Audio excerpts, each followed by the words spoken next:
Now it's my pleasure to welcome to the podium Senator William Conley, who's the newly appointed chair of the Senate Finance Committee. In addition to running a law practice and representing District 18 in the Senate, Senator Conley dedicates his time to serving as a member of the board of Rhode Island Legal Services and participates in a program for volunteer lawyers. So we know he shares our interest in promoting justice for low and moderate income Rhode Islanders. Please join me in welcoming Senator Conley.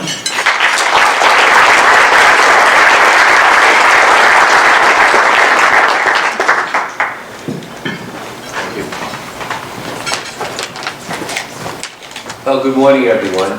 I guess we'll find out how good the rest of the day is a little bit later on. But I want to thank EPI for inviting me here today, and I'm joined here today by some of my colleagues in the Senate.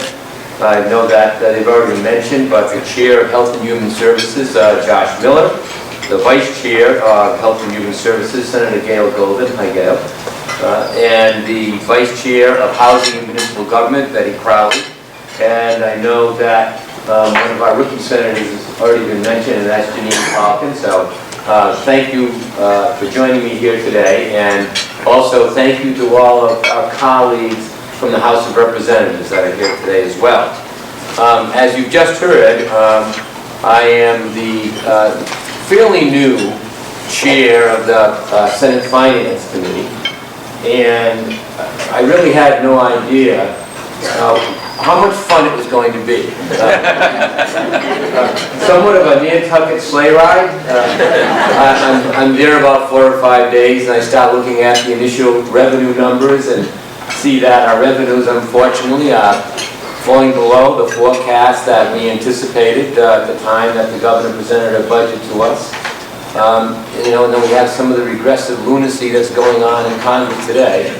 So I've decided that I really enjoy drinking water from a fire hose.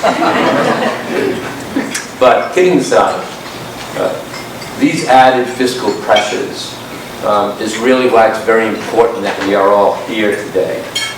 I want to tell you that the Rhode Island Senate cares deeply and values very much the state safety net, our healthcare system, and the social and economic success of all Rhode Islanders. We know that everyone here today shares those values with us, and that's why it's important for us to be a part of this discussion. At any time of limited resources, and especially with what we see happening in Washington, D.C., it's important to balance conflicting priorities. And the only way to do that is to prioritize according to what your core values are. I assure you that attention to and focus on those core values will be my priority as chair of the Senate Finance Committee. And as I work with all the people involved in the budget process, I will continue to be committed to those values and establishing those priorities. Now, I have a wish list. And what I'd like to do is assure you that everything on my wish list can happen. But I can't do that. I wish and I want to assure you that if Congress suspends the Affordable Care Act subsidies, that Rhode Island will be able to replace them. I cannot. For instance, this morning, when I read the very preliminary analysis of the Upton Amendment, it doesn't pass the straight face test. We know that.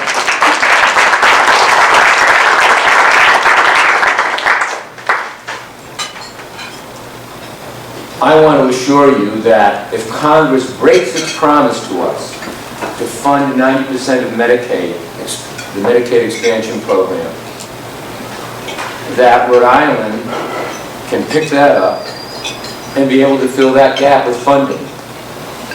I know that's not true, and I can't tell you that.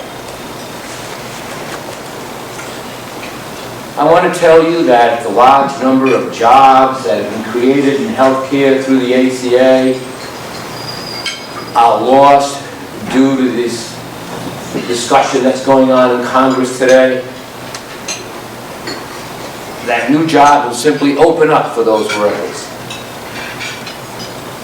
That's not true either. I can't tell you that. But I can tell you some things. I can tell you that the Rhode Island Senate will prioritize keeping people insured in the state of Rhode Island.